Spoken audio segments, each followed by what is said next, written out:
Today we're going to be talking about our top 10 soundtracks of the decade. Abel, do you want to kick things off? Okay, number 10, Yesterday. The soundtrack from Yesterday. Okay. For me, it's the Beatles, you know. It has like, I mean, it's not them singing it obviously, but it has like the Let It Be, obviously Yesterday, Back in the USR, uh shit, something which wasn't in the movie, but I really like that. So, yeah. All right. Going to my 10 is Black Panther, Kendrick Lamar, The Weeknd, a bunch of other great artists. Gives a really cool soundtrack, and Kendrick Lamar even won an Oscar for this film. Yeah, that's my number 10. All right. Number 9, Suicide Squad. Okay. I like it, they have it's like one of my favorite songs is like You Don't Own Me. The one with, I don't know, for some reason I like the one with Rick Ross for some odd reason. Purple Lamborghini. Yeah, I don't know, I just like it for some reason. The one with 21 Plots, the Bohemian Rhapsody cover by Panic at the Disco. All right, my number 9. Spring Spring Breakers. Now, this one is probably not one a lot of people think of, but the soundtrack with this, you got two things. You got some good music in here, right? You got Britney Spears, like multiple songs by her in the film. Well, you got one song actually performed by her, and then another one that's like sung in the film. But both of those are good, especially the one that the piano scene. One of my probably favorite scenes of the decade, which we could get into later. You also have Skrillex. You have other Gucci Mane, obviously, but you also have a really cool score by Cliff Martinez that really sets the tone of the film. Coming at number 8, The Greatest Showman. I mean, do I have to say anything? Like, come on, man. I listen to the soundtrack when I'm in the bathroom, when I work out, you name it, fool.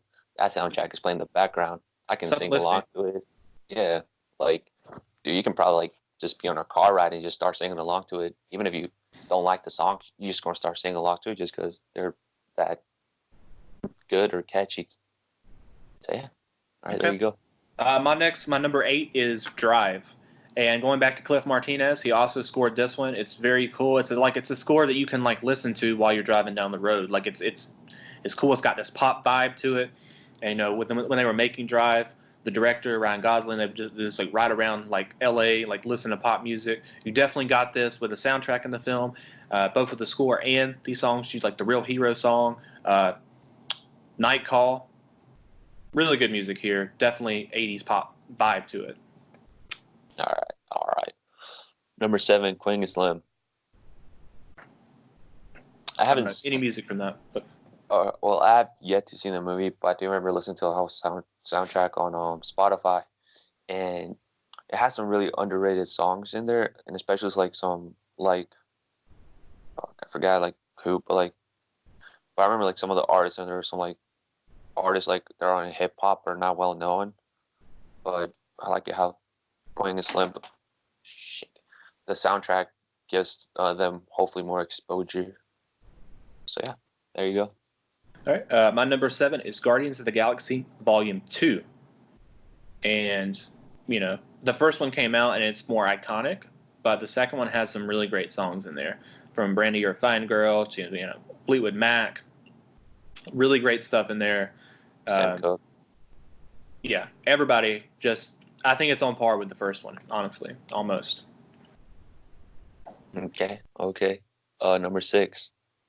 Not City of Stars, La La Land, but City of Stars. Yeah. Okay.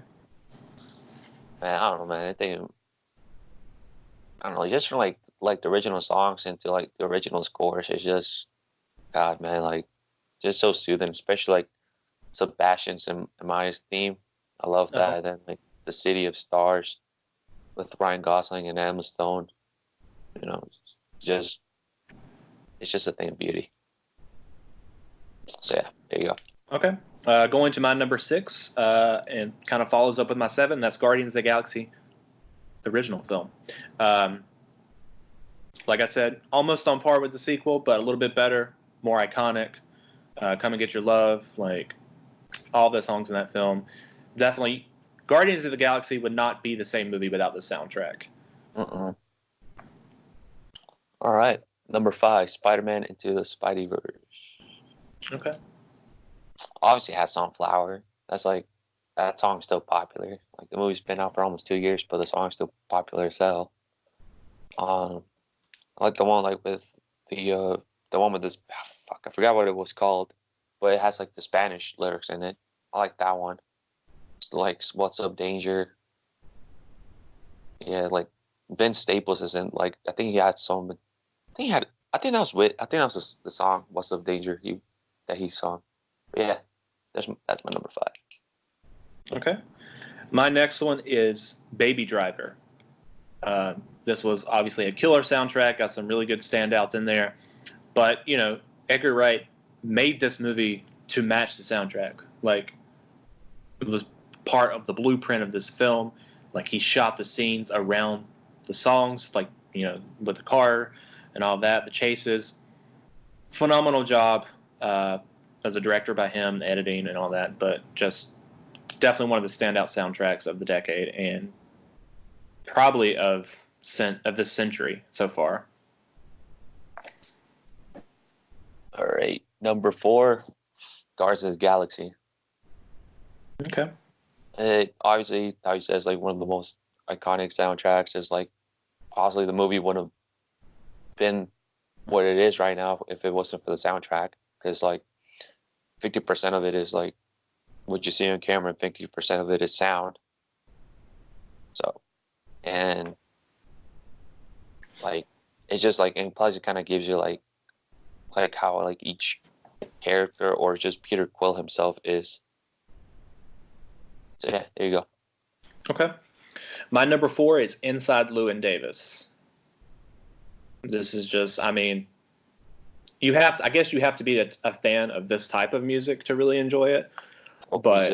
Folk music, but it's really great. And Oscar Isaac, performs these songs himself, and he's got a great voice. It's awesome.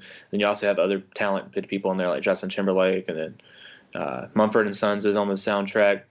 Mm. It's really great, and like you can just listen to it like anytime. Just makes you really like it. All right. Number 3 will be Black Panther. Okay. Obviously, like you say, he won an Oscar, but for me, it was just like, man, I'm a big I'm a fan of hip hop, but I'm not a fan of that mainstream stuff. I'm more into like I guess you can say like with the lyrics makes sense and the beat is really good. And for me, like the whole entire like soundtrack is like it has a story behind it, but the beat is really good. And especially like obviously my favorite is like All the Stars, which is everyone's favorite. So yeah, it's the best. It's the best. So how you said there's a story behind it. That my top 3 kind of definitely feel that way, especially my next one. And that's La La Land is my third one, which you already mentioned. Phenomenal soundtrack. You got Ryan Gosling, you got Emma Stone performing, but then you also have John Legend in there. Another Day in the Sun, like just all of these I could just listen to. Like sometimes I just listen to this going down the road. It's like it's uplifting, puts you in a good mood, and it's inspiring, the music. And then you also got the score, which won an Oscar for that. Great soundtrack, and like really when you're watching it or like listening to it, you think back of La La Land, and you're kind of like reliving that film with the soundtrack. All right. Number 2, Inside Llewyn Davis.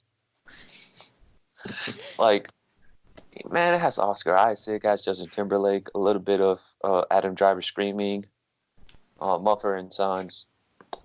Like if you're into like, well, basically it's like, I'm a sucker for folk music or music that's literally close to that. It's like, man, it was just a good soundtrack, especially like Oscar Isaac he's just fucking talented. And like I think one of my favorite songs is like Hey Me Oh Hey Me, Please Mr. Kennedy. I think the song that Oscar Isaac did with Mumford and Sons when he was just going all over the place with a cat. Mm-hmm. I like that one. So yeah, man, and especially like you know how like I think Oscar Isaac said something that Louis Davis said. It's just like the song never gets old and it's a folk song, something like that. My number 2 is A Star Is Born. Now, this is like I said with La La Land. You know, that matches the story. You listen to the soundtrack, you see the movie in your head. Like, there's so much just emotion there in every song, and it's so good. And you got Bradley Cooper performing like his own music. Who knew he had like, great voice? You got Lady Gaga in there who crushes it. There's like so many songs that can like make you tear up. There's ones that like just jam out to. You got everything here. It's phenomenal. All right, now we're down to number 1, and I know we have the same one here for number 1, right? We probably really do. Let's just finish it on Me and You together. Once Upon a Time in Hollywood. Oh, really? Yeah. Is that not your number 1? No, man, I had Cats. I'm just kidding. No, no, I did had Once Upon a Time. I have been listening to this soundtrack nonstop since this movie came out, pretty much. My little lovin'. Like, originally I was just trying to find the songs on Spotify because I didn't have like the actual full Spotify. I had the free version, so like I kept listening to those. Now I have like the actual full version of Spotify, so I'm like every day I probably go through that soundtrack and like listen to at least my favorites from the soundtrack. Like you got the Rolling Stones in there, you got Bob Seger, just Los Bravos. Like, oh man, it's so good. Like, was it? Son of a bitch! Okay, give me. Like, damn, the one is like Brothers Love Salvation Road, whatever. Yes, by Neil Diamond. Neil Diamond, especially that dude made the Carolina Panthers touchdown song. You got Treat Her Right by Roy Head. You got Hush by Deep Purple, which is really good. Son of a Loving Man. Good Thing by Paul Revere and the Raiders. California Dreaming. California Dreaming, which is like a different version than what I was used to. This one's good. You got the Awesome song. It's like, and especially like if you're like well, I listen to like the official soundtrack that's Spotify. Like yeah, that's what I listen to now. Like you also the commercials too. Right, and that really puts you in like the feel of the era where you're listening to this movie, this music. Like, I actually like sit there and like listen to the commercials. Usually, I'm like, oh man, it's like makes me really feel like I'm deep in the soundtrack. Especially like the intro to well, it's not part of the song, but Los Bravos. Yeah, like that, like yeah, it's not part of the song, but it just gives you like you're in that era, even if you're driving like a 2017 Honda or whatever the fuck you're driving. It just like it literally feels like you're driving like a car from that time. And for a split second, you feel as cool as Brad Pitt.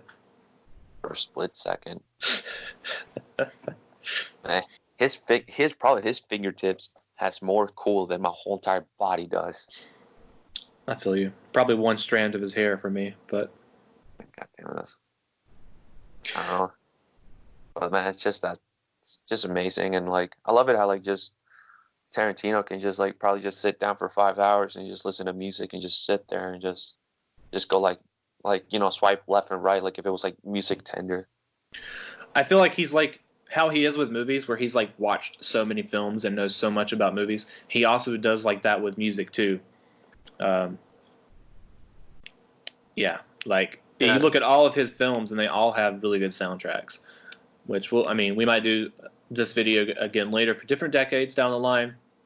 I know if we do one for the 90s, Pulp Fiction is going to be in there. I don't know, that's a big deal. But like, man, it's just, man, Jesus Christ, this man just knows how to pick his songs. Or like he has his patience just to sit through like 5 hours, like how I said.